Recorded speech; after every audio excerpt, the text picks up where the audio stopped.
Hello and welcome to another Wealth Help Desk. I'm CJ. I'm with Dylan. Today we're talking finance, Dylan. It's a great Wednesday morning. It's great to see you. It's beautiful. It's a beautiful day. That's right.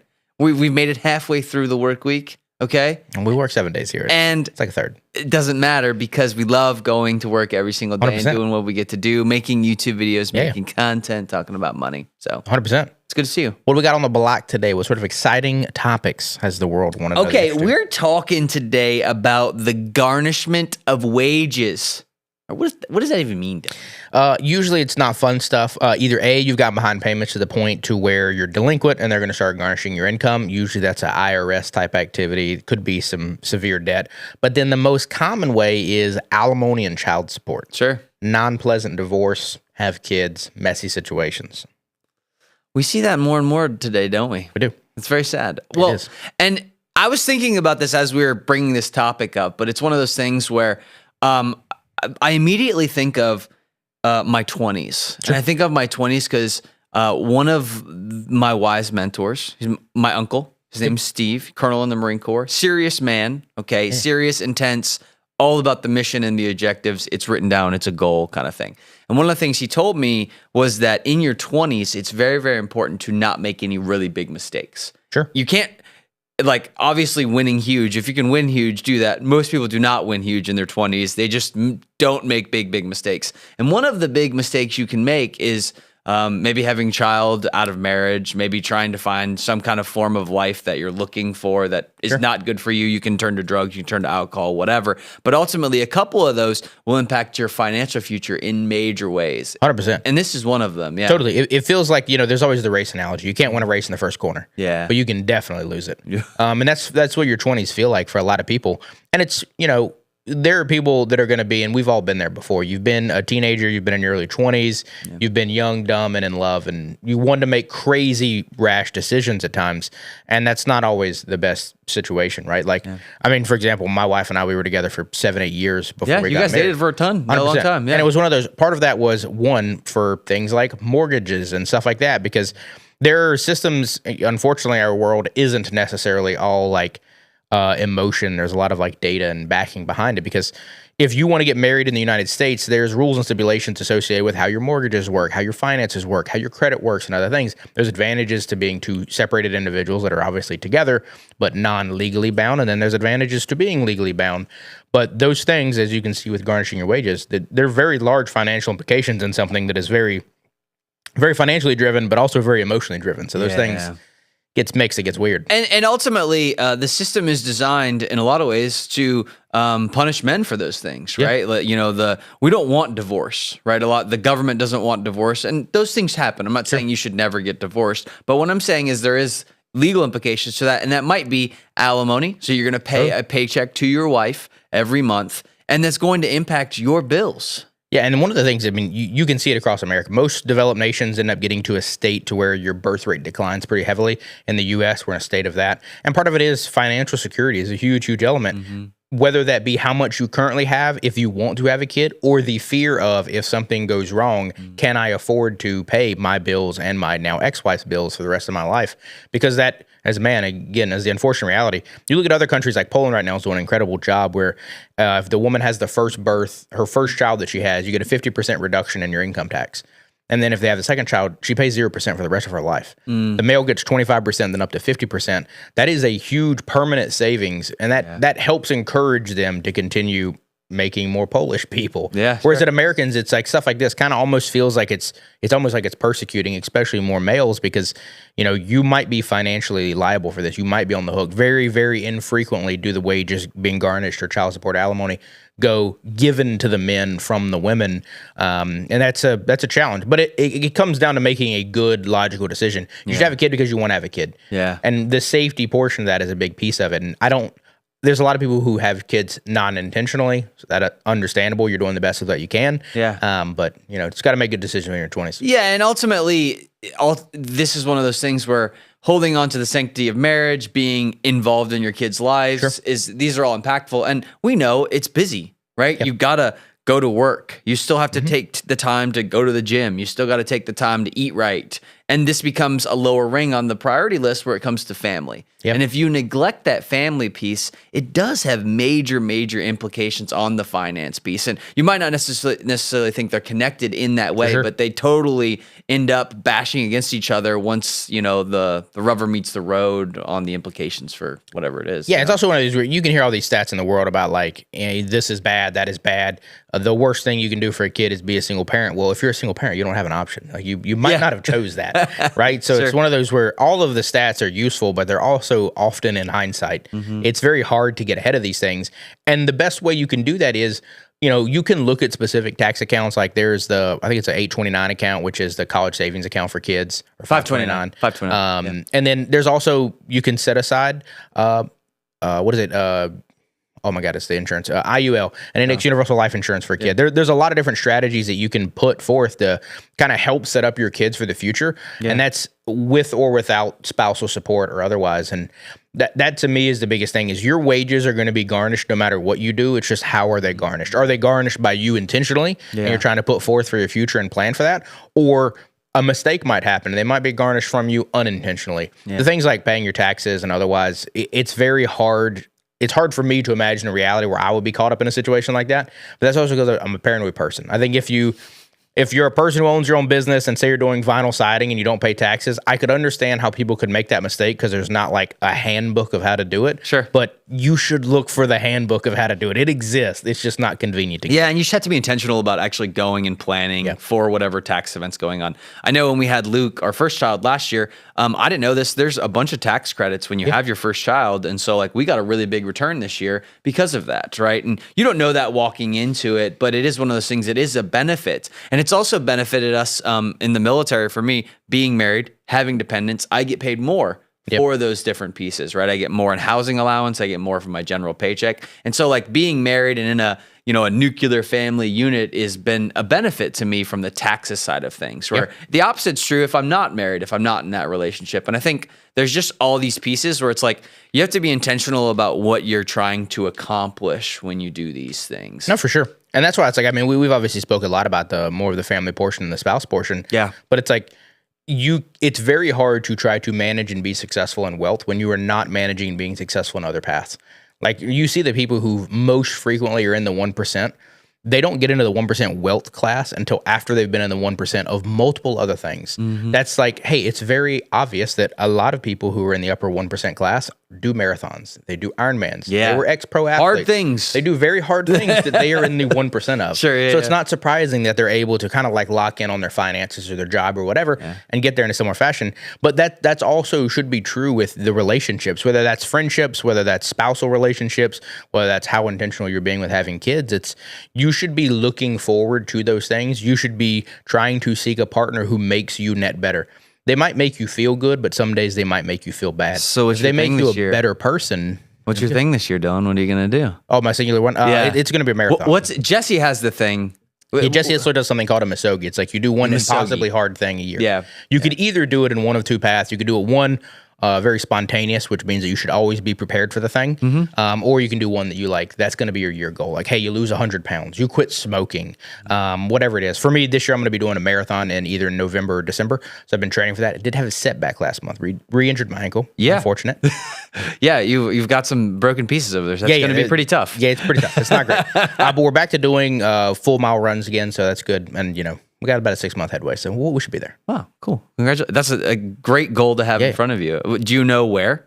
I've applied to the New York Marathon. I'm on the second. I got denied once. We're waiting on the second denial. Was probably, if not, I'll probably do the Honolulu Marathon. Oh, yeah. I was thinking Hawaii, Miami, or New York are dope. Like those. Yeah, Hawaii is unlimited entrance, so like you can't get denied. Yeah. So that's nice. You just have to go there. Yeah. So that's the part. Cool. I don't know. What other things can we explore in this one, Dylan? What do you think? Yeah, I mean, I think the biggest piece is another one is student loans. That's another thing that gets a lot of people. We've talked about those before. Sure. Hey, make good decisions. It's unfortunate that we put a lot of 18-year-olds in this situation where it's like, hey, you're gonna incur a lot of debt. I had a choice when I was deciding to go to college of. I literally chose my school because I want to play baseball, and I didn't know that was an option until the 11th hour. And I realized that, hey, you can play Division I baseball if you go here, and that's That's an appealing thing for an 18-year-old. But other than that, I was considering going out of state, either to NYU or to Oregon or Stanford or one of those other schools. And Go Ducks. yeah, exactly. NYU is insanely expensive. I wanted to get an entrepreneurship education there, and for that program, you end up graduating. They give you access to lawyers and everything to be able to start your own business. Yep. And that was always what I wanted to do. But then you look at the price tag, and I think it was upwards of about $400,000 before living in Manhattan to go to school for the 4 years to go to school there. So you're well into $500,000 on your education. It's crazy. And granted, if you make a business and it works and you do it in Manhattan, you're probably going to be able to pay that back. But if you flake out and you're not committed to that, you are now $500,000 in debt, and that is hard to pay off with most normal jobs. Your baseball scholarship, was it full ride, or did you have to pay on the back? It wasn't. So I was a walk-on, and Yeah. then basically, if you're a walk-on and you have really good grades, then you start getting like effectively discounts. Yeah. So that makes it a little bit better in that context. I could have gotten full rides to non-D1 schools. Sure. But I didn't. Well, I mean, and ultimately, I only asked that question because it's like, I think that's a big, obviously going to school is a big financial decision. I joined the military because I wanted to pay for school. They said they're going to get, I went to community college for 2 years, and that was completely free. Actually, which was kind of dumb after the fact, but my mom worked at the college, so I could go to the community college for free, but I have the Army to pay for it as well. But I got a $20,000 bonus, and then they give me about $6,000 per semester, which ended up paying for Liberty, which I went to Liberty for 2 years, and it cost me $60,000. So it's like, it's crazy to think about it. And the value that I got back from it, there's obviously some good things. I made some great relationships. I had some really good friends. Met your wife? Yeah, I met my wife. That's a great thing too. I have some classmates in the military that have done some amazing things that I still have connections with. And so like, that's really cool. But it's also like one of those things that's a big financial decision that people don't talk to you about walking 100%. into it. You're like, hey, here's $60,000 worth of debt. Because I did have a lot of friends that were doing the same thing that didn't join the military, that were just like, they would work at Buffalo Wild Wings trying to pay the bills or whatever. And like, no, Buffalo Wild Wings right across the street from the university, very convenient. You can go do something like that to help pay for school, but you still end up having to take student loans to pay it. And you just kind of drown yourself into this spot where then you try and go get a job, and you're like, what is the job that I'm qualified to do now? Yeah. Like, give me the name of the job. A pilot? Like, that's one, 100%. And it's just one of those where like you got to seek the path that's best for you. Because one of the things to me that was the most discouraging in hindsight is I ended up going to school for 5 years. I ended up getting 5 different degrees, which was cool. It just was a convenience thing. But so after that, it's like, okay, I'm a highly educated individual. My very first job I got on the first day, the other person starting the first day in the same role was an 18-year-old that skipped college. And I'm like, oh, that's cool. That's cool. Yeah. Those 5 degrees are useless. Yeah, exactly. What did I just do? Yeah. And I think especially, being in the entrepreneurship space, one of the things I've learned as a leader and an owner is like, how do you hire people? And it's like, I don't care about your degree at all. I care about your ability to do the task in front of you. And I think that is the value of a degree. Unfortunately, it's not the things you learn in school, because whether it's programming or most anything else, sure, if you're a doctor, there's very specific things you need to learn. Other than the medical field, the things you learn in school are, for the most part, it's just showing how well you can do a task, you can stick to the task, and you can set the course and survive the task. And that is valuable. I'm not saying that's not valuable, but to me, the college was more about like the relationships, building that. And then the cost associated with it is a real cost, because my parents were very unaffluent, so obviously I was paying for everything out of pocket the whole time through, and that's living, all the other things. And that is a concerning piece, but in the United States, you can go to college. It will for sure be covered. You might incur debt, but just pick a smart degree. Like, you have to be aware of, if you're going to go to NYU and spend $500,000 on an education, and then you want to be a teacher on the backside of that, and you're going to be making 30, 40K, like, that is a lifetime of debt that you've signed up for. I do remember in being in college, there was like career counselors you went and talked to, and it was like, they were very focused on internships and trying to find like the job for you. Your sophomore, junior years, you're kind of investigating things. And a lot of folks did do internships, and those were actually golden for being able to do kind of the gateway of the next career. Because when I graduated from college, I got a job. I was working at a summer camp, and I was pretty dedicated to this camp. It was in Huntsville, Texas, which is the middle of nowhere, and it's very hot.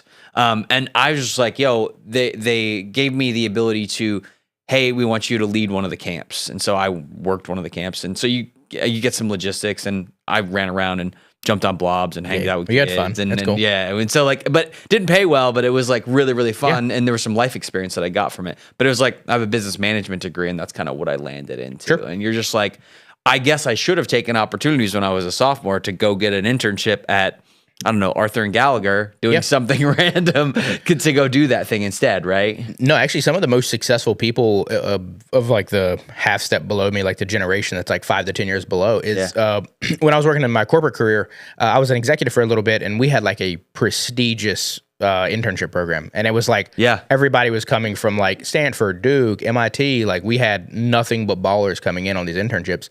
And we would get them for the summer, and it was like very polished, like absolute S-tier candidates. But I ended up, over the 3 years I was there, we had 2 to 3 a year, but I would always get like effectively like one on my team. Yeah. So I got to know him pretty intimately and was kind of showing him like more of the leadership side, whereas our actual, my direct reports were actually doing like the day-to-day activities.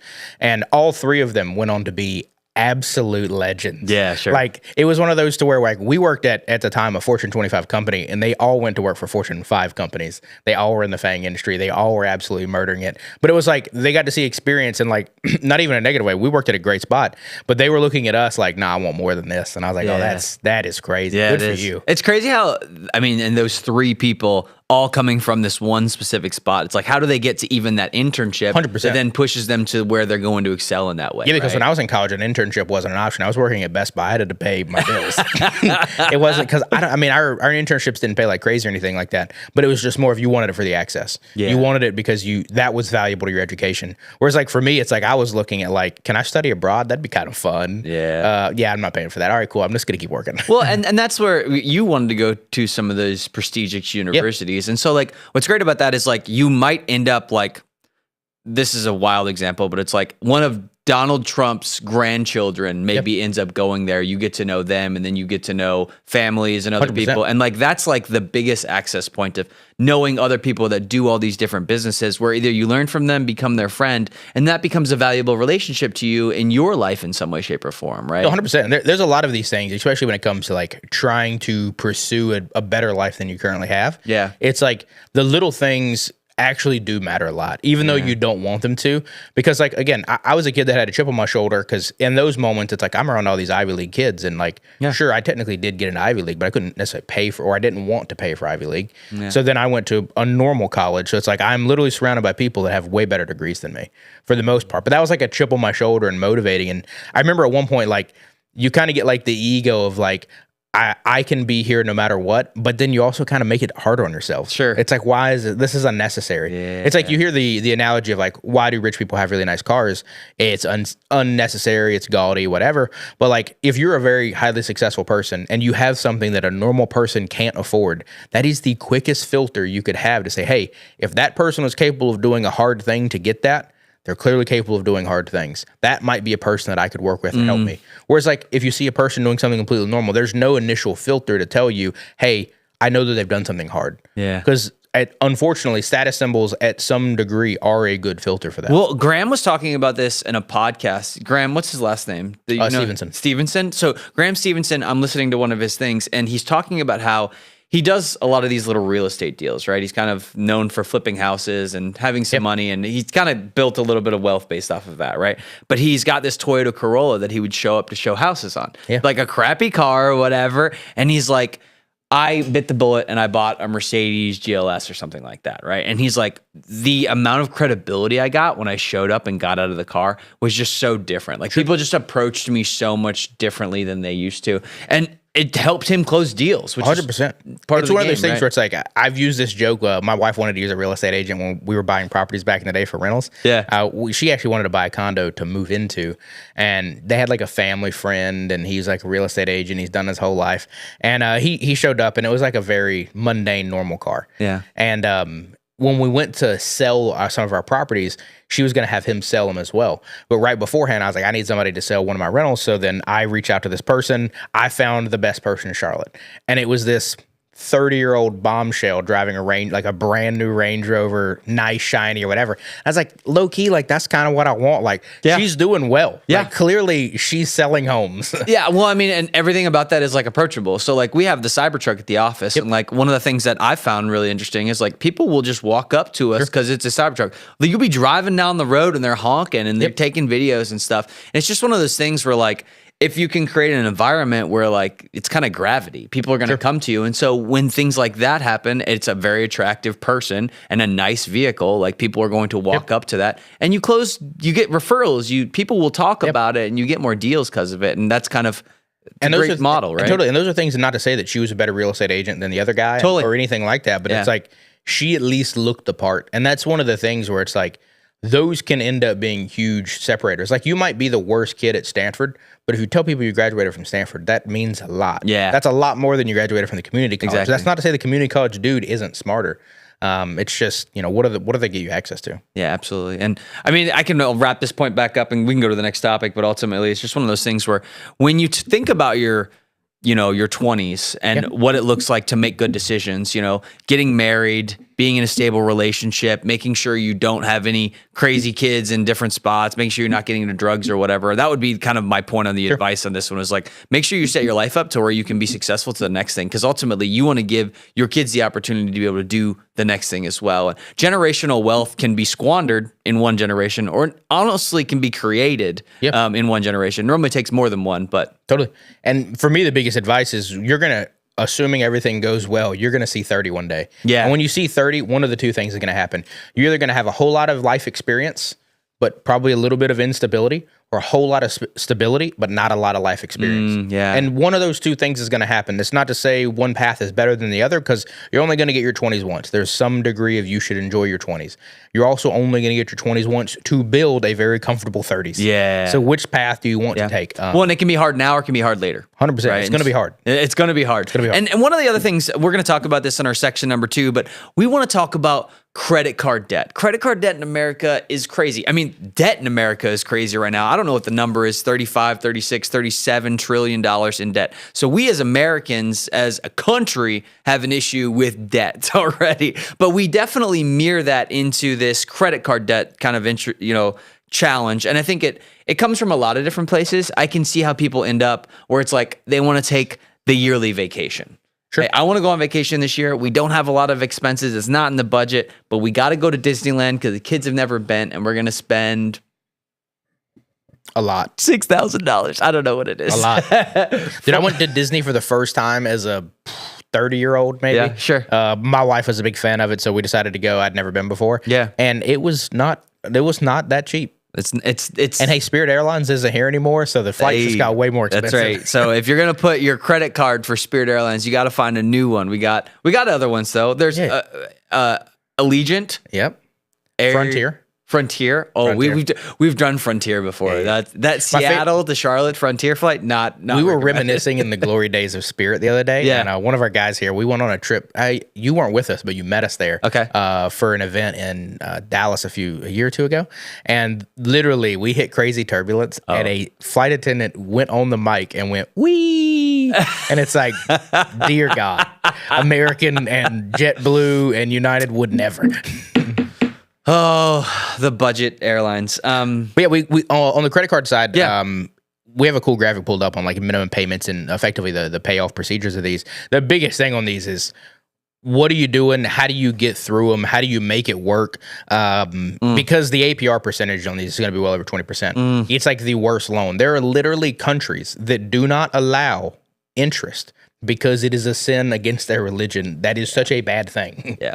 Well, and I think it's easy to see how people end up here. Sure. I really do. Because it's like you have a bad month. Maybe you have a little bit of money in your account and you need to make a purchase. Yeah. I have to buy tires for the car. I have to get a new refrigerator. I have to do this thing that I have to do. I guess you could put rent on credit card, but like, not a great idea. Right? So there's all these different levers of like, you're just trying to make it work. And then it happens once. And then it sticks. And then you start spiraling, you start going. And my advice on this side is very much, you have to start getting it down. You have to crunch the numbers and get to a spot where you can make it, more than the minimum payments. Because when you're sitting on $10,000 in credit card debt and you're paying a monthly APR of 20%, I mean, totally, that's $2,000. Yeah, so crazy. Fun military exercise here, okay? Okay. Let's assume you currently have a situation where you have troops in a location and they have a limited supply of food. Oh, yeah. And you go to ration the food. Okay. What helps you ration the most efficiently? Would you say it is rationing better or just getting more food? Probably get more food. Probably get more food, right? That's the most tenable strategy. You're supposed to have 4 MREs on your person at all times so like there's like a standard, because that gets you through a 2,000 calorie MRE is going to get you through a day. Yeah. Supposedly, right? You're not eating great, right? But you live. It'll get you through a day. You're alive, right? So that's 4 days worth of, food to kind of get through. And so, but ultimately we always have a resupply chain to get more. Like 100%. You have to get more than that. And that's the biggest thing when you look at credit card debt and everything else, like you have to have a plan. And there is at times a plan that is not efficient. And it's because you literally don't have enough. You have outspent what you make. Yeah. And once you start getting in that negative snowball, like it's near impossible. Your options are increase your income because you can't necessarily save your way out. You can't ration your way out. It's not necessarily plausible at times. That's when you should look at cards that are more in line with the 0% interest for 12 months. That'll give you a little bit of a safety net. You can roll over into those. Sure, your credit might take a hit, but at this point, you're fighting for survival, not for optimization. Yeah. And that's the big piece is you have to be intelligent with your purchases. You have to make good spending decisions. And like, I get it. We talked earlier about living frivolously in your 20s and having a good time and taking the trips. Yeah. I mean, I was a very high income earner for probably close to a decade in my late teens and early 20s. And during that period, I literally never left the country other than to move to another one to work.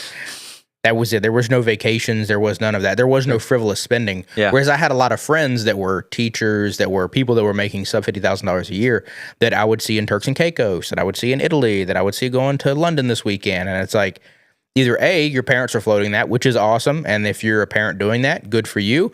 But if you're putting that on a credit card, not good for you. That's a bad call.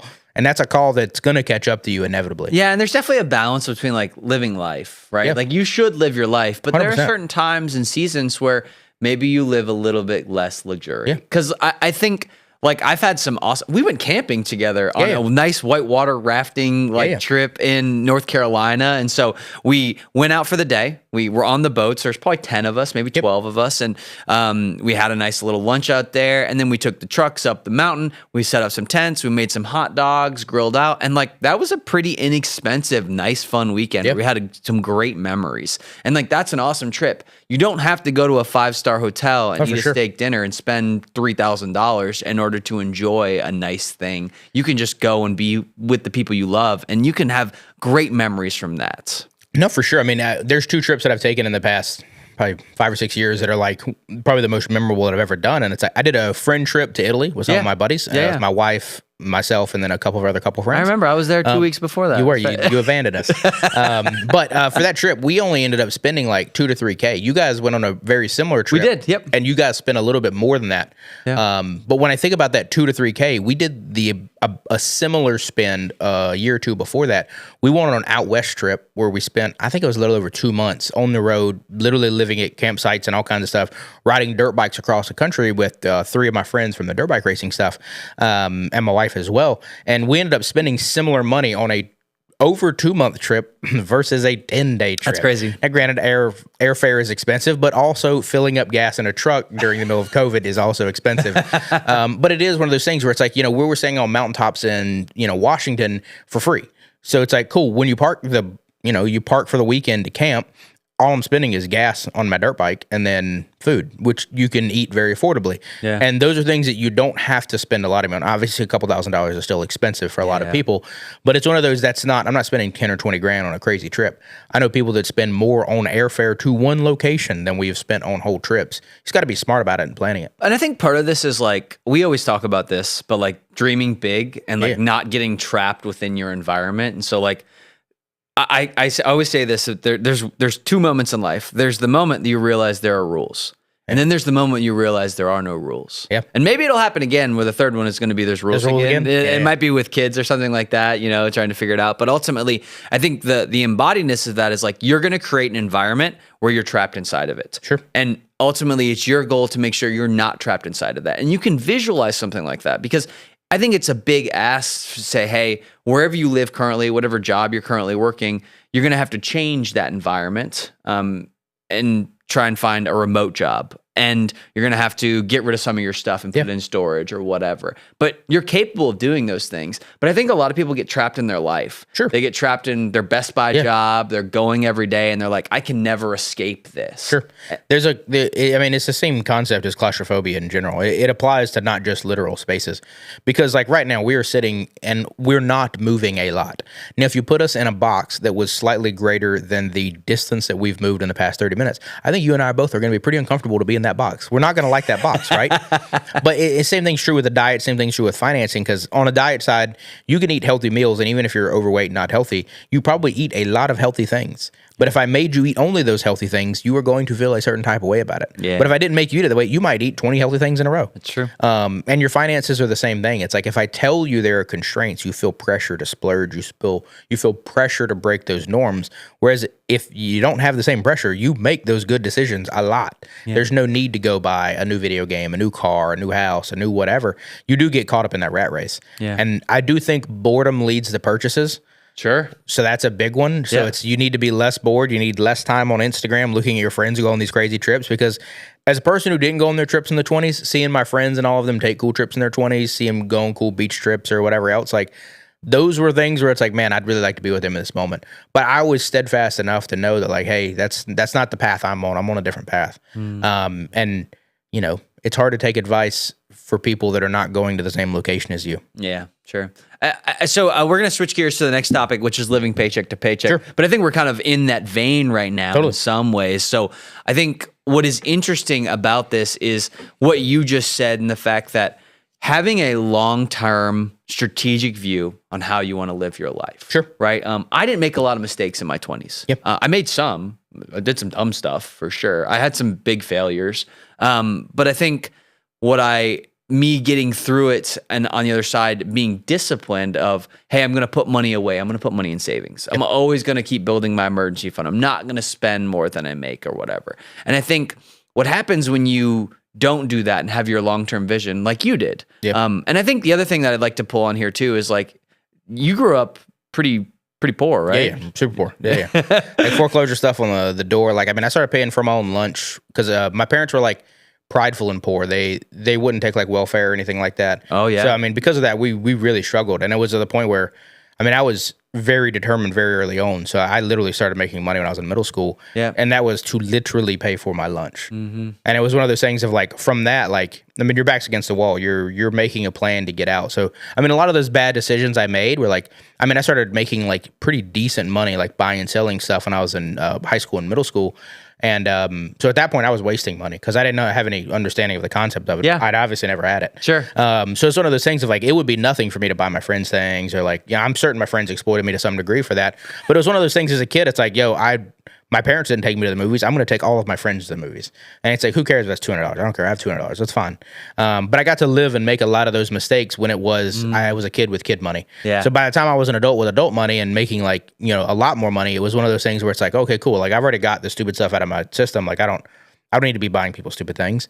Whereas I can see a lot of players, whether it's like athletes or people who, get a high paying job out of nowhere, where it's like, okay, cool. Like, yeah, you want to buy your friend a car, I guess, or like, start making weird purchases. You want a bigger house, you want a nicer thing, but just not living above your means.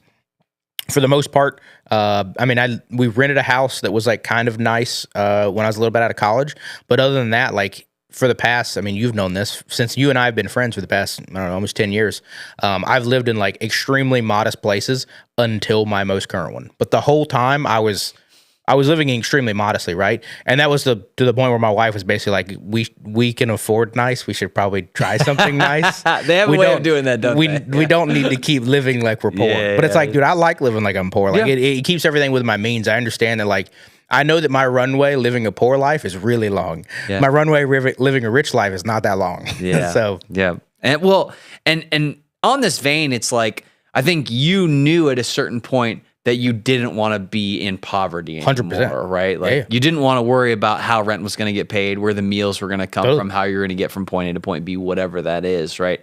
And I think because of that, you were so disciplined in your 20s to get you to that spot, 100%. Right? And I had a similar journey in the fact that like I was 17 years old and got a $20,000 bonus. Yeah. Like when you, I wouldn't handle that well. Yeah. Like I had $13,000 and I would do the exact same things you're talking about. My buddies would be like, hey, I'd be like, let's go see this movie. And they'd be like, I don't have $10 to pay for the movie. I was like, I got $10. Don't you worry. You're like, we're going to go to the movie. The popcorn and the big drink. That's right. Get it all. We're going to have a good time. And we did a lot of those things. And ultimately, we also found hobbies. Like we love gaming. And so like video gaming is a very cheap hobby in some ways. Not necessarily always great for the mind at times. But we love it. It's good. It's cheap to do. And so we'd spend a lot of time playing Gears of War or Halo or whatever. And so that's where we spent a lot of our time. So we didn't spend a lot of money outside of like the movies thing. So it wasn't like we were spending it all over the place all the time. It was just like one of those one-offs kind of thing, right? And I think that set me up for success because the Army also gave me a bunch of discipline. And it taught me how to save and taught me the right things to get to a spot where it was like, oh, this is good. And now I'm in a spot where it's like, you can't come up with a purchase that's like so lavish that it's not unreasonable that we can't ever do it at times, right? And you want to get to a spot where that's the case, where I think we've seen other people kind of living the lifestyle of like living paycheck to paycheck and what that looks like. And it's really, really hard. And there's a lot of stressors that come with that. And it's compounding. And so like those are the people that you're trying to talk to say, hey, have a long-term vision of when you're 55, what does this look like? And where is it going to get hard for you to get to that spot? Because if you're 35 today and you're still living paycheck to paycheck, that's fine. You still have time, but 35 to 45 needs to be a little bit tougher. 100%. It's one of those things of like, you got to look at the people around you too. What you don't want to use them is because comparison is the thief of joy, right? Totally, yeah. Like when I was in college, I had some buddies that I became friends with at my freshman year, and both of them had very nice cars. They had like a brand new Mustang and a brand new Camaro. Yep. And granted, their parents were in a spot where they were able to help them with that, but they had some degree of that car payment. And now here we are, I don't know, 15, 20 years later, to where as we were going down that pathway, one of them continued to basically stay a little bit more affordable and living a little bit below their means. Yeah. Whereas the other one, I think at some point he bought like a $60,000, $70,000 truck in a moment to where he had probably the nicest vehicle of our friend group, but he also was one of the lowest earners of our friend group. Yeah. Whereas the other guy, he was probably not making as much, but he also was driving a much cheaper car. And those are the decisions that end up getting you, because when you get into kind of like rivalries and like, competing with your buddies, it can help in some ways, but it can also really, really hurt in some ways, because whether it is maybe you're playing video games, you want the better PC. Oh, well, this guy's getting more frames than me, or he's got the PlayStation Pro. I got the regular PlayStation. Sure. Those degrees of rivalries, they can really set you back. And you think you're enjoying in the moment, but like right now, I had a mentor in college who gave me a piece of advice that I still think about like far more than I should. But he's basically like, there's so much stuff you buy that's just completely useless. He's like, if you could go home right now and I give you a magic wand and you wave it around, and if you touch something with it, you get the money back that you paid for it. How much stuff would you touch in your house? And I was like, dude, I'd touch a lot. He was like, yeah, because you need to buy less stuff. Yeah. Because like none of that stuff is valuable. It's valuable in the moment. You may think that the new PlayStation is worth it, but what's really the difference? Do you know what's crazy about that? I don't think there's much stuff I'd touch. Now there's not, but I assure you, 25-year-old Dylan, there was a lot, back right? in the day, yeah. And it's one of those things where, and those are not insignificant purchases. I wasn't buying crazy cars or anything like that. I mean, even now, my car is worth like, I don't know, maybe 15, 20K, whatever. It has wheels. It has wheels. It's paid off. I don't have to pay payments on it or anything like that. Maintenance is cheap. Yep. Gets me from point A to point A. That's right. That's right. Yeah. I mean, and that's one of those things where it's like, there's also people that are like, I came up in a better situation than I think you did, where like we weren't in poverty, we were a middle class family. And so I think it's interesting because there are some folks that like, you're in a situation where it is dire, right? Yeah. You're in poverty, you're trying to figure out. And ultimately, I think the encouragement that we can say here today is like, it's possible. Sure. Like, you can do it. We live in America. You have freedom. You have the internet at your disposal. Like there's so many things you can do to make money online, between arbitrage and I don't know, increasing your skill set and investing in yourself in some way. And there's a lot of jobs. I mean, I think the biggest thing is location. And that's one thing we didn't necessarily have access to. I mean, unfortunately, we're old and we didn't have access to the internet when we were very young. At least I didn't. So it's one of those things, like I couldn't really look up, like, where should I move to make more money? Yeah. When I was in like second grade, I remember reading a book that was like at our Scholastic book fair that had what is the highest income per degree. And I found that it was chemical and biomolecular engineering. It made like $400,000. And I was like, that's it. That's it. I'm doing it. So from second grade until I was in college, I was locked in. That was the only goal. Yeah. Because that was the only thing I knew that made a lot of money. So then what I really should have realized is, oh, my town is very poor. Everyone in my town is poor. It was a furniture town. The furniture mills, they closed. Yeah. There's nothing here. Yeah. So the real success metric is just getting out. You just need to get to the big place. Like we live in Charlotte now. It's one of the biggest banking cities in the country. You can make a lot of money in Charlotte. You might not necessarily be able to get out of that same hole in a smaller location. And part of that's access to community. Here, what are your neighbors going to be? Like, we talked about earlier with the car piece. There's a degree of validation of if the people that live in your neighborhood can afford to live in your neighborhood, they are probably accessible or can help you in some way or live a similar life to you in some way. Sure. Whereas if you want to, like, that's the thing my wife always gave me crap for is like, if we're living in the cheaper place, we're living with more like college kids, more people getting by. We're not living with people thriving. Yeah. Whereas if you're around more people thriving, again, you might not initially be able to afford to live there, but if you go to the coffee shops they're in, you go to the places that they're in, you can meet people that can completely change the trajectory of your life. And the connections and community you make are the most important thing because when you struggle, we used to say it takes a village to raise a family, right? When you struggle, the village would help you. Yeah. If you're a person who's very isolated, you do not have help. If you have a flat tire, you might be able to borrow your neighbor's car if you're friends with your neighbor. If you've never talked to them in your entire life, That's right. they're not going to let you borrow their car. right. Yeah. Especially, and it might be a time of need, and they might be more than capable of doing that, but you just don't know them. Sure. Yeah, and you're kind of like trying to match assets in some ways because like just because somebody is more well off than you doesn't mean they don't need something that you have or 100%. possess, like a skill or knowledge or the availability. Sometimes availability is what people need more than anything else, right? Yeah. And there's a bunch of small communities, and you can notice it at different things in life. Like we have 2 dogs. My wife is a dog person through and through. So do we. I get it. And it's like we have like a whole dog community, and they're all friends with each other, and they all know each other. And like for the most part, when people go out of town, they just watch each other's dogs. And it's like, sure, there's services that you could totally do that, but that's like a nice factor. If my wife gets stuck up at work and I'm here or whatever, like one of the neighbors can totally help us out in that situation. Yeah. But when you think about the struggles you get in life when it comes to paycheck, like it's probably because people in your life aren't there to help you and give you advice because everybody's been through struggles. Like you and I come from very, very different childhoods and upbringings. So you have a lot of insight to things that I have never had issues with. Sure. And I probably have a lot of insight to things you have never had issues with, right? And it's like, how can you lean on other people's mistakes? Because, I try to give people advice as best I can. And to me, the frustrating piece is watching someone make a mistake that they didn't need to make. It's like, bro, I've already made that mistake. Like, I told you not to do that. I didn't tell you because I wanted to watch you fail. I told you because I already did it and failed. It sucks. Don't do that. Yeah, exactly. And part of that is like knowing your circle, right? Because how many times there's certain people that I gravitate to. There's actually one type of personality type that I've met over the years that I love to hang out with because they are so much fun and they're very bold and they normally make everybody mad around them. That's this personality type. And so, but I am drawn to that person.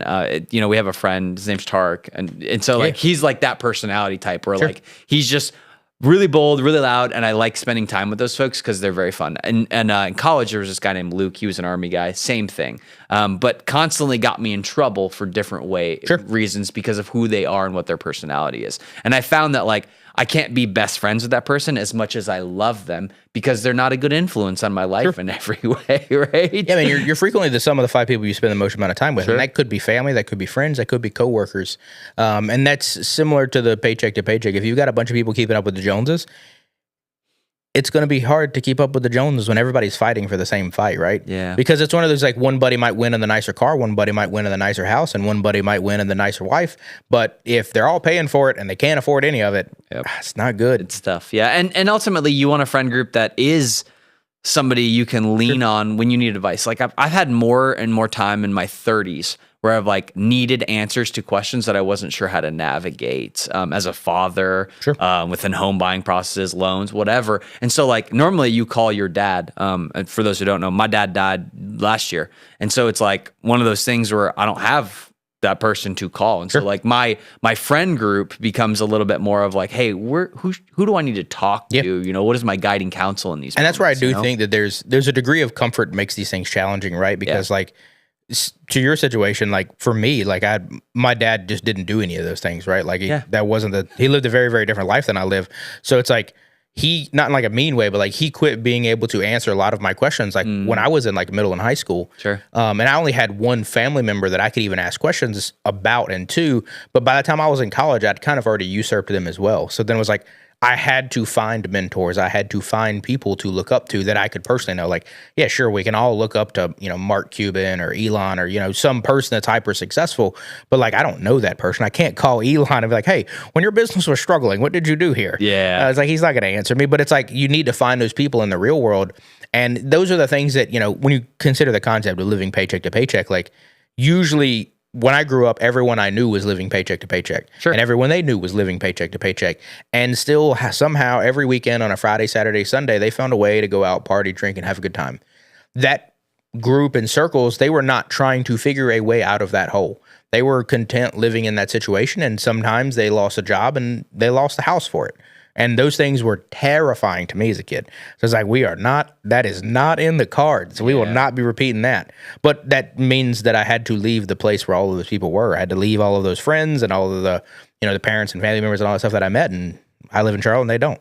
Yeah. And I think one of the guys we follow and listen to a podcast on talks about this a lot, but ultimately, like, there's levels to this where, like, you can find somebody that's like, if you're a level 3 and they're like a level 10, they're not going to be able to help you in the same way. So you need to find like the level 6. 100%. Just a little bit. Yeah. Cause like if you walked up to Elon and you were like, hey, here's the challenge I'm struggling with, he might not even really be able to help you because he's so far removed from that situation, right? Yeah, I did one of the mentorships I got in college was this concept of third. You spend a third of your time with people below you to keep you humble, remember where you came from, like the places you don't want to go back to.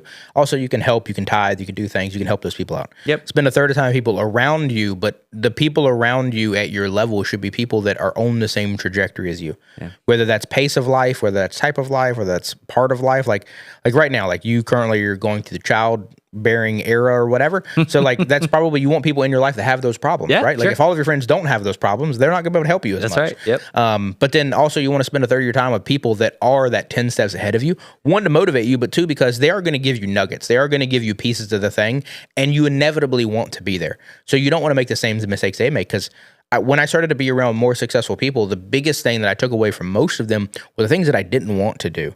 And I think that's because I'd been trained as a kid of like, when you're raised around the people that I was raised around, like everybody's showing you what not to do in life, right? Sure. So when I started seeing really successful people, I just kept that same mentality of like, oh, well, like the more things you own, the more things own you. That's kind of scary. Oh, well, like when you have a whole lot of stuff, you got to maintain a whole lot of stuff. Well, that's kind of scary. I don't know if I want a whole lot of stuff now.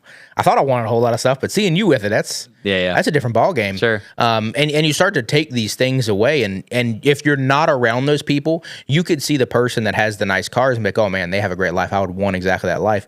But then you spend more time with him, like, oh, well, that part kind of sucks. Yeah. Oh, that part kind of sucks. Yep. I want that part, but I definitely don't want that part. Yeah, but it gives you more of that insight. And it's like, you just have to be aware and conscious of that. But I also don't think everybody's going through life with the same, like trying to progress up the ladder in the same context. If you're not trying to progress up the ladder, you just still need to be aware of the pitfalls and mistakes. Like, what are the mistakes your parents made in retirement? What are the mistakes that your friend who lost his job and, lost his home for? Like, how did he get in that situation? Just avoid it. Yep. And then also give advice to the next friend that you see making the same mistakes. Yeah. And ultimately, this is the Wealth Helpdesk show. Yeah. We're talking a lot about some of these life things, but ultimately that is a big one that we talk a lot about, is how do you be successful in retirement? And you've got a strategy and I've got a strategy and my parents have a strategy and everyone's kind of got, the way that they're doing that. And by the way, I can think of 5 different strategies than that all work, by the way. And so you can attack it in so many different avenues. But ultimately, I think the culture of all these different pieces do infuse with that to be able to make sure that you can actually achieve that thing you want to, because there's so many different ways to do it. There's a really cool thing I was reading recently. It's a guy from the Northeast. He retired with, I think it was like $5 million. From being a garbage man his whole life. Sure. Just saved very, very efficiently. That's right. Started saving when he was in his 20s. Yeah. Had a really, really great retirement. Left a lot of money to his kids, charities, a lot of other stuff.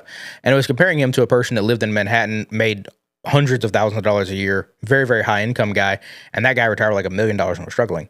And it's like, it just comes down to like knowing your situation and understanding, because just because you have high income does not mean you're better off. Just because you're at a phase of life that somebody else isn't, doesn't mean that you can't help them or that they can't help you. Because like for me, for the most part, like not that I'm like beyond saving. It's like saving is no longer my primary functioning. At this point, it's like I want to try to find ways to make exponential income. Yeah. Because I have saved enough from normal income to where I don't think normal income necessarily is going to help me in my current status. Yeah. So then I need more people that I would like to get help from that have been able to exponentially increase their income, right? Yeah. Whereas like I probably have a lot of people that would want help from me on how to get through the saving phase. Sure. How do you save a base that's efficient enough that you feel comfortable? Yeah. Because like I'm a person that likes to be pressured and stressed and like kind of move forward in that progress. But like comfort is insane. I don't think money buys you happiness, but it can buy you comfort. And comfort and sleeping comfortably at night is really, really nice. It's really, really valuable because like,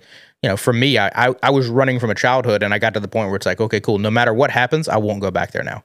Once I got there, I was like, dude, the weight of the world is lifted off of me. Sure. Yeah. It's kind of weird when I look at your situation. It's like a mini retirement in its own way, right? Because a lot of people spend their whole life saving. They're taking all this time, they're going to save up to a spot, and then they have to start spending that actual money, right? And so there's like this, we have a little image that we use at the office, but essentially it's Mount Everest, you know, the accumulation phase, the actual point, and then the spending phase. And I think there's a lot of emotional decisions that go into that piece because it's hard to spend after you spend your whole life saving. It just doesn't do the, and you're a prime example of that where like, Crystal's example of you want to live in an apartment that's cheaper because it's cheaper, right? Yeah, totally. It's one of those things where like, to me, it's like, it's not necessarily a mountain in the same sense as it is stairs where it's like, to me, there's certain bigger stairs that like I've always felt in life. Once you get to this level, I have set up buffers in which I can never go back down. But it's one of those things of like getting to this level is like a big deal. And then the next level is a huge step that is like very hard. But it's also one of those things of like, once I get to that step, then I really can't go back down again. Yeah, exactly. But that makes things take longer. That makes things a little bit more stressful. And it's like, I use this example to my friends at the company I used to work at. He used to always joke about like, hey, you know, Dylan just grinding so much or you're so far ahead. And it's like, yeah, but like, you're closer to your dream life than I am. Your dream life is very accessible. The things that you want are like much more humble than the things that I want. Yeah. So you're 90% to achieving your lifelong dreams. Yeah. Dog, I'm like 20. Yeah. Like I'm going to be like this for 20 more years. You might only be stressed for 2. Yeah, exactly. That's a good gig. And you just got to be appreciative of the things you have and like understand the parameters because like the comparison is, again, the thief of joy. Whatever makes you happy should make you happy. You shouldn't want a car because your buddy has a nice car. Sure, yeah. You shouldn't want a bigger house because your buddy has a nice house. You should want the things you want. Yeah, and from everyone else's perspective and maybe yours, it's like not everybody wants global domination. 100%. Right? Like some people are just like, yo, I just want to be on a beach hanging out. Totally. And guess what? It's easy to get there in some ways, right? I always told all of my friends this, and like everyone jokes with me now about it, but it's like I always said that like I was wanting to work hard enough to where inevitably I get a private island and all my buddies and I were going to be sitting on the sand drinking mojitos. That's right. And my friends are like, dude, Dylan, you just don't drink. You don't chill. So like you're telling us something that you're not even going to do. But like when I was a kid, I thought that's what it was, right? Yeah. But then it's like, yeah, that's not me. That's, as much as I want that to be me, it's not me. It's not me, yeah. But I mean, there's something very genuine about wanting to be with people that you love and care about at the same time, though. Yeah, totally. Yeah. Even if you're doing something else. Yeah, just maybe not mojitos. Like playing cornhole. Yeah. Or getting... Do you play cornhole? I haven't... No, I did in college, but... I haven't done it in a long time. Yeah. I probably wouldn't be great now. Pickleball. Yeah, pickleball. We can swing some pickles. That's right. All right, let's answer some questions. I haven't looked at these at all, so we're going to pick one. Excited if I can see this piece of paper. Okay. I like this. Okay. Is it actually safe to let an AI agent move money between my bank accounts, or am I asking to get hacked? We haven't talked about AI at all this whole episode. This is awesome. I think all humans should probably go a year or two without talking about it again to be crazy. But no, there's an AI agent's a little bit sketchy. I do think there's a lot of services out there that people are trepidatious about. Like Plaid's a really big one right now. That's like the primary connection point of banks. Weirdly, slight bit of backstory. I was one of the people that helped kind of like create at a large scale the Zelle platform. Sure. Those things are so incredibly secure. And if it gets compromised, like Bank of America is compromised. Like, so if that You're were, saying they're unsecure or no, secure? very secure. They're very Yeah, yeah, secure. yeah. Okay, so it's like if safe. something bad were to happen to them, Yeah. it's affecting every major bank in our country. Yeah. And I think Plaid is a very similar platform to that. So like those things I wouldn't necessarily be concerned about. Yeah. Now what you're giving Plaid access to, that's a different variable. Now Plaid and Zelle and most of those other very large scale secure platforms, they don't choose to do deals with sketchy situations. Yeah. And they don't choose to work with companies that are a little bit on the fringe. But we all got duped by FTX. FTX was a huge company. We have with our esports company, they're doing an article right now researching a company that they sponsored. They pledged $210 million to help or to basically sponsor an esports company with a co-branding situation. And then during that, they obviously went defunct and were scamming people. But it's no one from the outside. I mean, you can say you were skeptical, but no one knew it was that bad. Yeah. And that's a company that is like a huge, big, safe seeming company. Yeah. You can get scammed from any angle, and it's unfortunately going to be unavoidable for most people in the lifetime today. So just, it's like gambling. Don't put money in situations that you don't feel comfortable losing in a situation where you could lose it. Yeah, and I think the other piece of this is like the unknowns of like, if you give... The AI agents are smart enough to get some context, and then if you give it access to, I mean, the question was move money between bank accounts here, but I mean, it's not that far off from like letting it purchase something I think I need on Amazon. Yep. So like I'm frustrated one day, I talk to Claude and I say, Claude, I just never have enough AA batteries. Sure. Claude, I just don't know how to solve this problem. What would you do? And it's like, oh, I'll go on and buy you like 8,700 batteries, and they all show up in your house, and you're like, okay, that's a lot of batteries. For sure.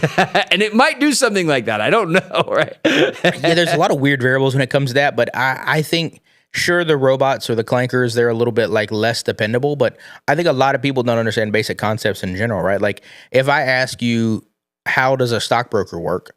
You might know the answer, but the average American probably isn't going to know the answer. Yeah. Just like if I ask the average person if you buy a website domain, how do you make the domain URL connect to the internet? That's a weirdly technical question.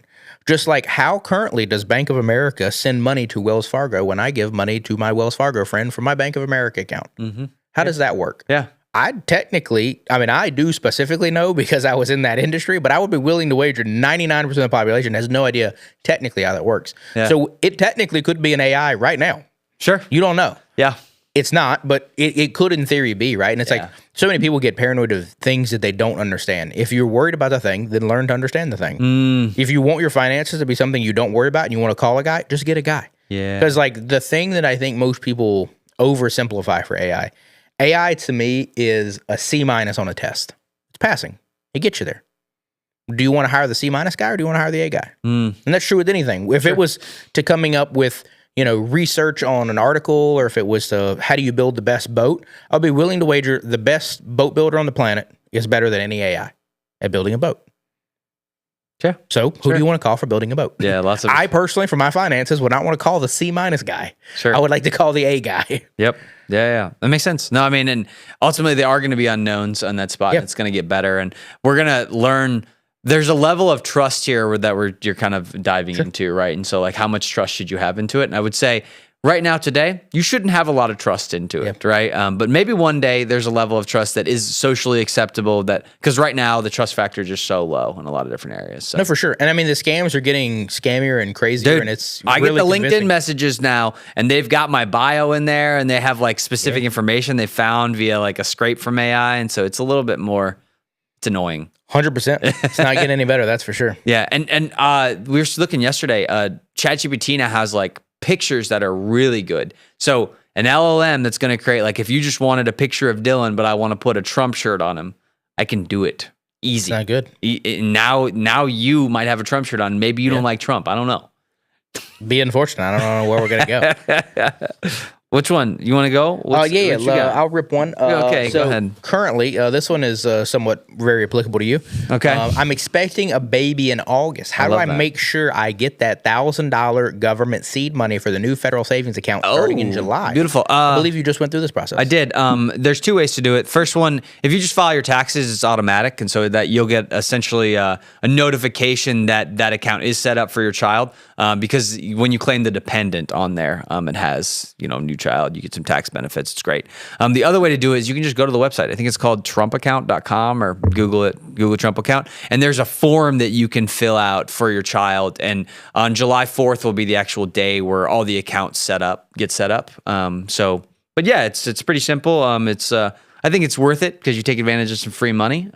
Free money's nice money. Hey, we love that. There's a lot of things we don't know about the Trump accounts, is what I've learned. I don't know if it's better than certain accounts, but it is definitely an account where there's going to be some money invested into it, and you can take advantage of that for sure. So, yeah, it's also one of those things where subtle branding genius. Some of the things he's doing. Totally. Like politically, you can agree or disagree, but 20 years from now, when the argument is made of like, was this guy really that bad? And it's like, well, he made all these Trump accounts for all these kids. Yeah. He did Trump RX. It like made drugs cheaper. It's crazy. Like, you really hate the guy? I'm not disagreeing that he does some weird stuff. Yeah. But I'm just saying, like, he's making a long-term, really good commitment. Well, and a lot of these is like, people don't think a lot about accounts like this, right? Sure. Especially if it gets auto set up. It's not like, I don't think you're going to get a notification every year. It's like, it's going to be a weird login that you go into and you might check on it from time to time. But if you have $1,000 and it gets 6%, 7%, it's invested in the S&P 500, whatever the S&P 500 is going to do every year, you might look back in 30 years and be like, wow, I have $18,000. You're like, yeah, how the crap that happen, you know? No, for sure. I mean, I think there's a lot of upside to it. And it's also, it comes, being as it is literally free money, it comes with no downside. Yeah. Now, the question is, would you want to put additional funds into there? Does it make sense to go to some other account or something like that? They're saying it's going to be treated similar to an IRA account. And so there might be withdrawal penalties at certain times, but also tax benefits on it. And so I think the Roth is still the superpower. And so if you can put money into a Roth and you take it out, it's tax-free. That's always the way to go. And so I don't think it's that account. But it is a nice retirement account that you can put some money into. But also, when we talk about retirement accounts, 59.5 is normally the area where if you take it out before that, there's going to be some kind of penalty, except for a couple exceptions. Yeah. And so it's like, do you want to wait till 59.5 to be able to grab some of that money? That's the question you have to ask yourself. Is it for sure accessible money that you want sooner? 100%. It's also one of those things with our generations hopefully being more healthy than the previous generations. That also means living longer. So then does the retirement age, does the pool age, does all that stuff start to increase as we all get older? Because, 50 years ago, you would say the average retirement age would have been around 60. Now we're talking about moving it to 75. By the time we're retirement age, maybe it's 85. And that's like, woo. I don't want to live that long. Wow, that's morbid. Started the last one morbid, ending this one. I'm not trying to be morbid with it. Be healthy. Like, yeah, I'm There's a lady running marathons in the UK at 98. I just don't think I'm going to be doing anything that excited at 95. Like, could be. You don't know. Hey, the best. Maybe GTA 6 finally comes out. Maybe so. Might still be waiting. That's right. Well, this has been the Wealth Help Desk. Thanks for joining us. It's May 6th. It's a Wednesday. If you have questions, put them in the comments below. Like, comment, and subscribe, and we will be back next Wednesday to talk about money. Have a good one. See you later. Bye-bye. Peace out.